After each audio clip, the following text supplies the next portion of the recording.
राधे राधे। जय जय श्री राधे।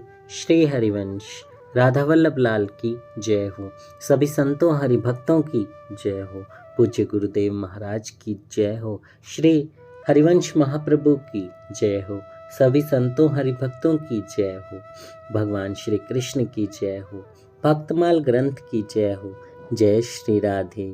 श्री हरिवंश बहुत बहुत स्वागत है आपका हमारे चैनल में। हम ठाकुर जी के कृपा पात्र संतों के चरित्रों का श्रवण कर रहे हैं। आइए इसी श्रृंखला को आगे बढ़ाते हुए आज हम भक्त बालक राम जी की कथा का श्रवण करेंगे। बहुत ही दिव्य कथा है, आप बहुत ध्यान से सुनिएगा। जय श्री राधे। भगवान बहुत प्रसन्न होते हैं भक्तों की कथा का जब हम श्रवण करते हैं। आप भी डेली कम से कम एक भक्त की कथा का श्रवण जरूर कीजिए। जय श्री राधे। भक्त बालक राम जी राजनगर नामक गांव में रहते थे। छोटा सा गांव था, अधिकांश ब्राह्मणों की बस्ती थी। बालक राम जी कान्य कुब्ज ब्राह्मण थे। पिता माता बड़े धर्मशील और सात्विक थे। बालक राम जी को छोटी उम्र में ही दोनों छोड़कर परलोक सिधार गए। बालक राम जी को इनकी विधवा बुआ ने पाला था। वहीं गांव में ही एक पंडित जी की पाठशाला थी। बालक राम जी ने उसी में संस्कृत की शिक्षा पाई। माता पिता न होने से इनके विवाह की किसी ने चेष्टा ही नहीं की। स्वयं ये जन्म से ही विरक्त स्वभाव के थे, इसलिए इनके मन में भी कभी विवाह करने की कल्पना आई ही नहीं। अतएव ये नैष्ठिक ब्रह्मचारी थे। शरीर बड़ा सुडौल, सुंदर और गौरवर्ण था। बड़े सधे हुए सजीले जवान थे। आंखों में अद्भुत तेज था। ये तड़के 3 बजे उठते और हाथ मुंह धोकर भगवान श्री सीताराम जी के ध्यान में बैठ जाते। 2 घंटे ध्यान में बिताकर उठकर शौच, स्नान, संध्या आदि से निवृत्त होकर फिर ध्यान में बैठ जाते। 12 बजे उठकर खाने को कुछ बना लेते और भगवान को निवेदन करके फिर प्रसाद रूप में पा लेते। इसके बाद 24 घंटे कुछ भी खाने से काम नहीं। दिन भर कुटिया बंद करके रखते और अखंड भजन करते। शाम को सूर्यास्त के लगभग 2 घंटे पहले कुटिया से निकलते। उस समय गांव के लोग जुट जाते। विविध परमार्थ चर्चा चलती। आप सबसे भजन करने को कहते। बीच बीच में भागवत के श्लोक और मानसी जी की चौपाइयाँ सुनाकर लोगों की भजन निष्ठा बढ़ाते। फिर बस शौच, स्नान, संध्या से निवृत्त होकर संध्या होते ही किवाड़ ढक लेते। भजन में बहुत बड़ी निष्ठा थी। 8 पहर इनके मुख से भगवान का पवित्र नामोच्चारण होता रहता था। जय हो, जय हो। कितने कितने शुद्ध संत, कितने प्यारे संत हैं। हमेशा हर सांस से प्रभु का ही नाम। आप भी ऐसा ही कीजिए। आप कोई भी काम कर रहे हो, नाम जप करने में कोई बुराई नहीं है। किसी भी अवस्था में हो, इवन आप बाथरूम में ही क्यों नहीं हो, आप नाम जप कर सकते हैं। गुरु मंत्र नहीं, नाम जप। राधा राधा, कृष्ण कृष्ण। नहाते हुए, सोते हुए, उठते हुए, खाते हुए, खाने से पहले आप बोलिए राधा कृष्ण, जय श्री कृष्ण, राधा वल्लभ श्री हरिवंश, कुंज बिहारी श्री हरि। जो नाम आपको प्रिय हो वो नाम आप जपिए। यही हमारे संत भी हम सब से कहना चाहते हैं। हम इस कलयुग में अपने जीवन को बिता रहे हैं। कलयुगी जीव हैं। कलयुग की बहुत कृपा है हम पे, ऐसा ही कहा जाए तो अच्छा होगा। मैंने गुरुदेव महाराज के मुख से हमेशा यही सुना है कि कलयुग की भी कृपा माननी चाहिए कि हमें भक्ति की ओर दूर करते हैं, पर भक्ति इतनी सरल बनाती है कि हमारे फ़ोन में, हमारे YouTube पे, बहुत जगह, हर जगह आपको संतों की वाणियाँ मिल जाएंगी। बहुत सारे चैनल हैं, बहुत सारा माध्यम है जिसमें बहुत डेटा है, बहुत सारी कथाएं हैं, बहुत सब कुछ है। सिर्फ हमें समय निकालना है। हम समय निकाल कर भक्तों के चरित्रों का श्रवण जरूर करें। जय श्री राधे। एक बार आप संध्या से कुछ समय पहले कुटिया से बाहर अकेले बैठे हुए श्री राम नाम का जप कर रहे थे। इतने में ही एक सुंदर स्त्री ने आकर चरणों में प्रणाम किया और कुछ फूल फल सामने रखकर कहा, महाराज जी, मैं अमुक गांव के जमींदार की पुत्रवधू हूँ। मेरे यहाँ कोई संतान नहीं है। मैंने सुना है आप बड़े महात्मा हैं, इसलिए अकेले आपकी सेवा में आई हूँ। आप मुझे आशीर्वाद दें तो मेरी गोद भर जाएगी। आप दयालु हैं, मैं आपसे आंचल पसार कर भीख मांगती हूँ। बालक राम जी ने बड़े संकोच से कहा, बहन, तुम्हें अकेले घर से बाहर निकलकर इस प्रकार किसी पुरुष के पास नहीं जाना चाहिए। पता नहीं महात्मा के वेश में कितने स्वार्थी लोग घूमते हैं। फिर बहन, मेरे पास तो कोई भी सिद्धि नहीं है, ना कोई मंत्र बल, ना कोई तपोबल जिससे मैं तुम्हें आशीर्वाद दे सकूं। मैं तो अकिंचन दीन ब्राह्मण हूँ, प्रभु के नाम पर पेट भरता हूँ। मुझे इस बात से बड़ी लज्जा होती है कि लोग मुझे भक्त या महात्मा कहते हैं। मैं तो महात्मा या भक्तों की चरण रज पाने का अधिकारी नहीं हूँ। बहन जाओ, रात को घर से बाहर रहना ठीक नहीं। भगवान का स्मरण करो, उन्हीं से प्रार्थना करो। वे जो उचित समझेंगे वही करेंगे, उसी से तुम्हारा परम कल्याण होगा, इसमें जरा भी शंका ना करो। जय हो। ये होते हैं सच्चे संत। इन्हें ही सच्चा संत कहा जाता है, जो हर मनुष्य की भावनाओं की कदर करें, उनकी रक्षा करें। ऐसा नहीं कि उनका दुरुपयोग करें। बहुत सारे लोग आजकल ऐसे हैं जो साधु संत के वेश में ठग बन जाते हैं और फिर दुनिया को लूटते हैं, क्योंकि सबसे बड़ी होती है आस्था। और हर बंदे की आस्था भगवान में होती है, और उन्हें लगता है कि कोई हमारा उपकार प्रभु का बंदा ही कर पाएगा, इसलिए वो ढूंढते हैं कि कोई ऐसा बंदा मिल जाए। लेकिन उस ढूंढने में वो गलत लोगों से भी मिल जाते हैं, इसलिए बहुत सावधान रहिए। जो भी आदमी आपको परमार्थ के मार्ग पर, परमात्मा के मार्ग पर आगे बढ़ने के लिए प्रेरित करे, समझिए वही अच्छा है। कोई अपने स्वार्थ के लिए कुछ भी कहे तो समझिए वो प्रभु के मार्ग पर आपको नहीं बढ़ाना चाहता। वो सिर्फ अपने लिए ही और अपने स्वार्थ के लिए ही पेट भरना चाहता है और आपका उपयोग करना चाहता है।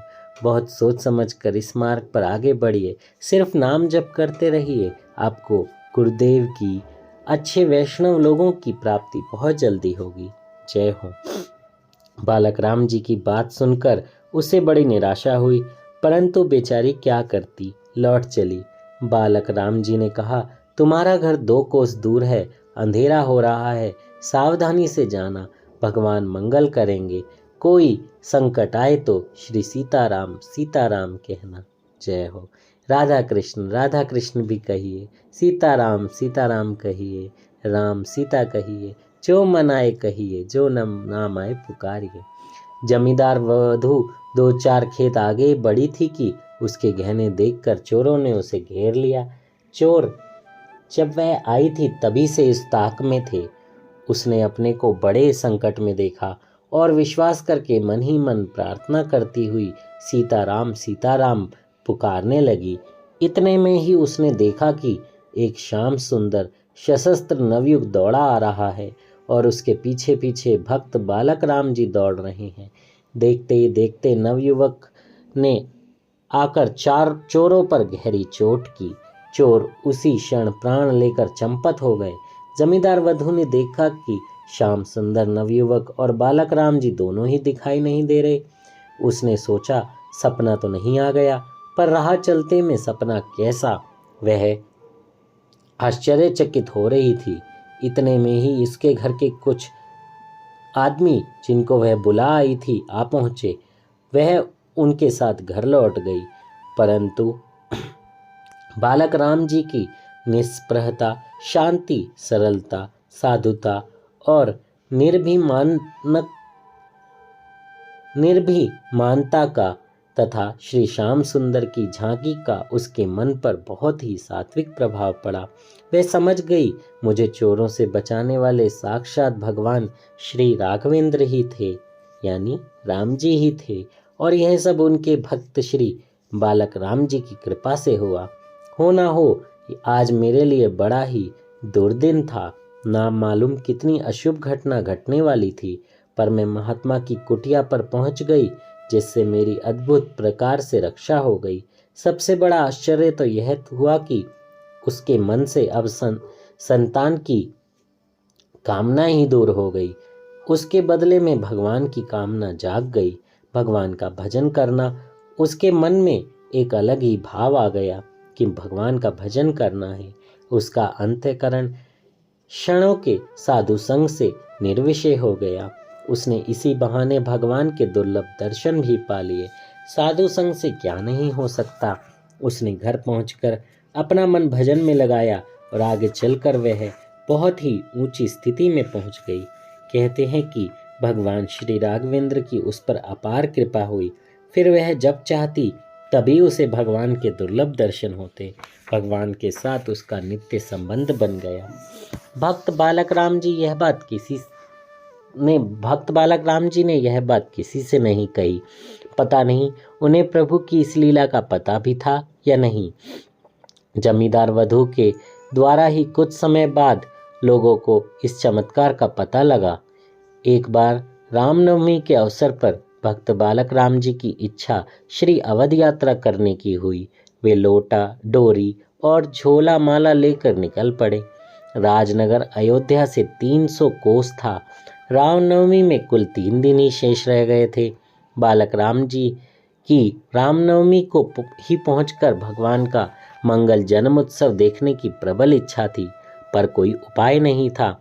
उनको अपने में कोई चमत्कार या सिद्धि दिखाई ही नहीं देती थी। उनका अवलंबन तो था कि एकमात्र श्री भगवान का नाम का जप करना, उनकी रूप सुधा माधुरी का ध्यान करना, नेत्रों से अनवरत पान करना। राह में संध्या हो गई। वे एक तालाब के पास पहुंचे। तट पर एक पुराना बरगद का पेड़ था। उन्होंने वहीं रात बिताने का विचार किया। तालाब में स्नान संध्या करके वहीं ध्यान करने बैठ गए। कुछ ही क्षणों में भगवान की रूप माधुरी में छक गए और उनकी समाधि लग गई। प्रातःकाल समाधि टूटी तो देखते हैं कि श्री अयोध्या में मैया सरयू जी के तट पर पीपल के पेड़ के नीचे बैठे हुए हैं और भगवान कौशलेंद्र सामने खड़े हंस रहे हैं। बालक राम जी मुग्ध हो गए। उनका शरीर प्रेमानंद से पुलकित हो गया। वाणी रुक गई। आंखों से प्रेम अश्रुधारा बह चली। उसी भाव में मस्त हुए वे अवधेश के मंदिर की ओर चल पड़े। उन्होंने स्पष्ट देखा कि श्री कौशलेंद्र उनके आगे आगे चल रहे हैं और वे मानो खिंचे हुए बेबस उनके पीछे चले जा रहे हैं। मंदिर में पहुंचते ही कौशलेंद्र का वह स्वरूप छिप गया। अब बालक राम जी को होश आया। मंदिर में जन्मोत्सव की तैयारी हो रही थी। पुजारी जी को भगवान ने स्वप्न में पहले ही बालक राम जी का परिचय दे दिया था। पुजारी जी ने उनको तुरंत पहचान लिया, अच्छी तरह से आव भगत की, परंतु बालक राम जी भावमत तो अभी उतरा ही नहीं था। वे उसी नशे में चूर भगवान के सामने नाचने लगे। जय हो। भगवान श्री राम, भरतलाल जी, लक्ष्मण जी और शत्रुघ्न जी की मंगलमय प्रकृति की झांकी उनके सामने थी। वे उसी भाव में निमग्न थे। लोगों ने देखा एकाएक उनका ब्रह्मरंध्र फटा और उसमें से राम की ध्वनि हुई। शरीर निर्जीव होकर वहीं गिर पड़ा। उनकी क्या गति हुई होगी, इसका अनुमान तो सभी कर सकते हैं। जय हो, जय हो। भगवान ऐसे शुद्ध भक्तों को अपने अंदर समा लेते हैं, अपने हृदय से लगा लेते हैं, अपने हृदय से लगा कर रखते हैं। बहुत बहुत ऐसे सिद्ध संत हैं, सिद्ध साधु हैं जो भगवान को हमेशा आलिंगन किए रहते हैं, उन्हीं की भक्ति में रहते हैं। ऐसे साधुओं का, ऐसे सिद्ध वैष्णवों का अगर संग मिले तो उनके दंडवत हो जाइए, उनका आश्रय ले लीजिए, उनसे भगवत चर्चा कीजिए। सांसारिक विषय की चर्चा नहीं, भगवत चर्चा। उनको बहुत प्रसन्न है भगवत चर्चा। सांसारिक विषय तो फिर भोग, वासना, घर बार, बच्चे, ये सारी चीज़ें तो फिर सांसारिक हो गई। जब भी किसी आप सच्चे वैष्णव से मिले तो अपने ठाकुर जी की लीलाओं का चर्चा कीजिए, आपके साथ हुए चमत्कारों का चर्चा कीजिए। आपके घर में भी ठाकुर जी हैं तो आपके साथ लीला ज़रूर होती होगी। वो लीलाएं उनको बताइए, उनसे उनके जीवन की लीलाएं सुनिए। ऐसी चर्चा करेंगे तो भगवान बहुत प्रसन्न होंगे। जय श्री राधे। श्री हरिवंश। राधा वल्लभ लाल की जय हो। भक्त बालक राम जी के चरणों में दंडवत प्रणाम। हम उनसे प्रार्थना करते हैं कि हम सबको ऐसी ही नाम भक्ति मिले कि नाम जप करते करते ही प्रभु हमें अपने आलिंगन में ले ले। जय श्री राधे। कथा कहते हुए मुझसे कोई त्रुटि हुई हो तो क्षमा कीजिए।